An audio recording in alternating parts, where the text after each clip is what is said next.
What if I told you that your 401k isn't a safety net? It's a trap? For decades, we've been sold this beautiful dream: work hard for 40 years, save your money, and then you get to enjoy a golden retirement. It's a nice story, but for millions of Americans, it's turning into a myth. That dream is collapsing under the weight of a multi-trillion-dollar savings shortfall. The hard truth is, the finish line has been moved. For many of us, there is no finish line. And this is why you might just work until you die. We all know the postcard image of retirement, right? You hit 65, someone hands you a gold watch, and you ride off into a future of financial security, grandkids, and those trips you always put off. It's supposed to be the payoff for a life of hard work. But for the vast majority of people watching this, that picture is a fantasy. The system we were told to trust is fundamentally broken. The numbers don't just whisper that there's a problem. They scream that a catastrophe is coming. Depending on the survey, somewhere between a quarter and nearly half of Americans have absolutely $0 saved for retirement. Let that sink in. For them, retirement isn't part of the plan. It's a word that applies to other people. The reality is that the promise of a comfortable retirement was a product of a totally different economic era. And the sooner we accept that era is over, the sooner we can start dealing with the world as it is, not as we wish it was. The game has changed, but most people are still playing by the old rules. And the price of that mistake could be a lifetime of work with no escape in sight. The first brutal truth you have to wrap your head around is that the gap between what you need for retirement and what you have is no longer just a gap. It's a chasm, a vast, empty canyon of financial impossibility. Let's get real with the numbers because the math tells a terrifying story. Experts say that to retire comfortably in 2025, you'd need a nest egg of around $1.26 million. So, what does the average American actually have? The median savings for people aged 55 to 64 is just $185,000. For those 65 and older, the median 401k balance is even lower, hovering around $88,000 to $95,000. You see the problem, right? People are showing up to $1 million problem with pocket change. Across all age groups, the median retirement savings for a household is a meager $87,000. So why is this happening? We're fed this simple advice: just save 15% of your income. It sounds easy, but it's a line that completely ignores modern life. For decades, wages have barely budged while the costs of housing, education, and especially healthcare have exploded. That 15% the experts talk about? It's getting eaten alive by rent, student loans, and a single trip to the emergency room. Fidelity famously recommends having 10 times your salary saved by age 67. A recent study found that a jaw-dropping 91% of Americans fail to hit that mark. 9%. That's it. So if you feel like you're behind, you're not failing, you're normal.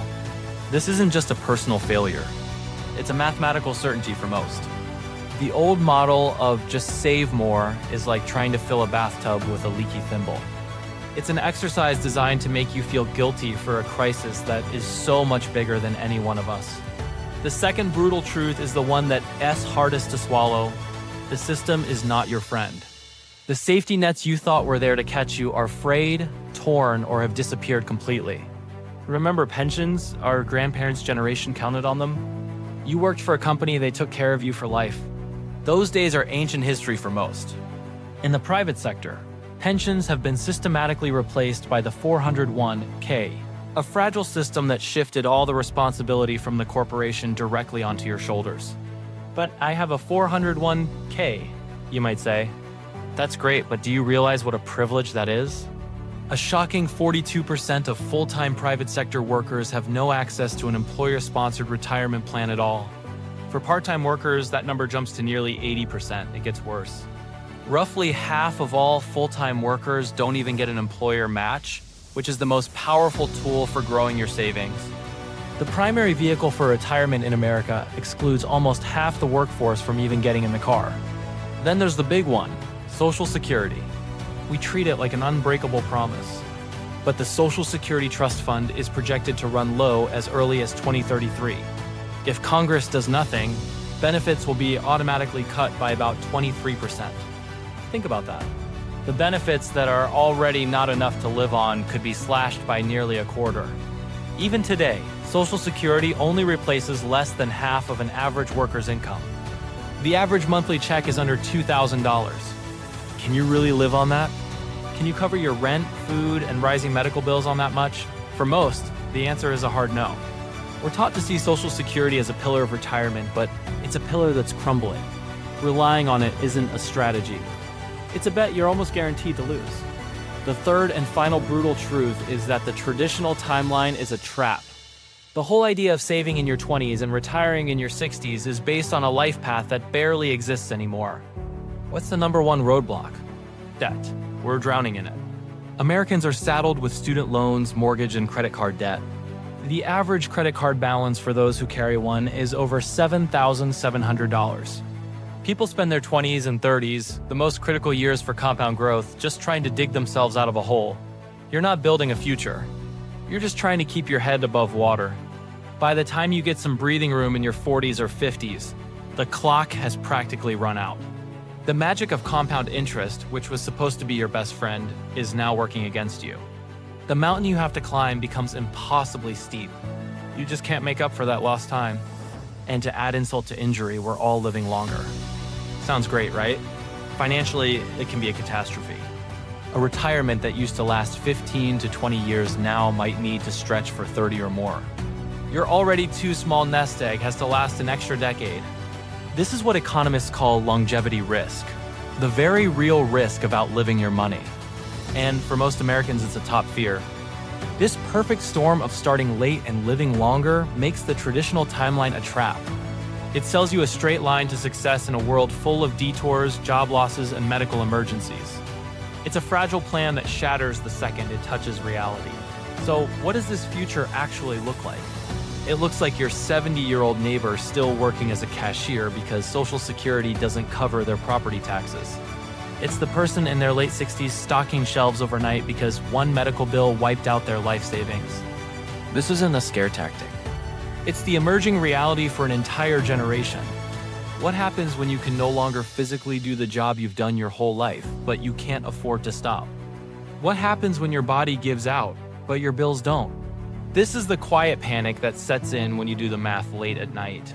It's the awful realization that the finish line keeps moving until it disappears completely. For millions, the golden years are being replaced by years of anxiety, of working not for passion, but for sheer survival. The dream of retirement has become a nightmare of perpetual work. Okay, that was bleak. And honestly, it is. But staying stuck in fear is a choice. Acknowledging that the old dream is dead is the first step toward building a new one. This is the pivot. This is where we go from being victims of a broken system to taking back control. The solution isn't to try harder at a game you're designed to lose. It's not to cross your fingers and hope your 401k will be enough. Hope is not a strategy. The solution requires a fundamental shift in your thinking. Stop planning for retirement. Start building a life you don't need to retire from. What does that really mean? It means changing the goal. The goal is no longer to pile up a huge mountain of cash that you pray will last until you die. The new goal is to build sources of income that are untied to you trading your time for a paycheck. The new goal is cash flow. The goal is to build or buy assets that pay you. This could mean rental properties. It could be a side business that you scale. It could be investing in dividend stocks that generate income. The specific method matters less than the principle. You need to own things that make money while you sleep. This is the real path to freedom. It's not about hitting some magic age and quitting. It's about building enough independent income to cover your living expenses. Once your passive income is greater than your expenses, you are free. You can choose to work or not. You can pursue a passion project, travel, or do nothing at all. The choice becomes yours again, not your bank accounts.